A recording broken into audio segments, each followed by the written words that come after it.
মানুষের উপরে হামলা মামলা রাজনৈতিক কারণে হয়রানি থাকবে না। কিন্তু এক ভাইয়ের বক্তব্য আমি পেছন থেকে শুনেছিলাম, এটা সত্য। এখনই কোন কোন রাজনৈতিক দলের উৎপাত শুরু হয়ে গেছে, মনে হয় তারা ক্ষমতায় চলে এসেছে। এইটা হতে দেওয়া যাবে না। আমি যে কয় জেলায় গিয়েছি, উপজেলায় গিয়েছি, পরিষ্কারভাবে ডিসি, এসপি, ওসি, ইউনোকে বলেছি, বিএনপি, জামাত, ইসলামী আন্দোলন, খেলাফত মজলিস, গণ অধিকার পরিষদ, যেই জেলা উপজেলায় যেই দল সক্রিয় আছে, জেলা উপজেলার সরকারি প্রত্যেকটি কাজে সকল দলের প্রতিনিধিদেরকে নিয়ে আলোচনা করে মতবিনিময় করে কাজ করবেন।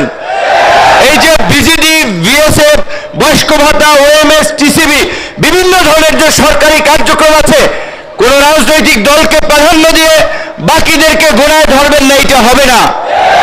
সমস্ত রাজনৈতিক দলের নেতৃবৃন্দ যারা এই গণ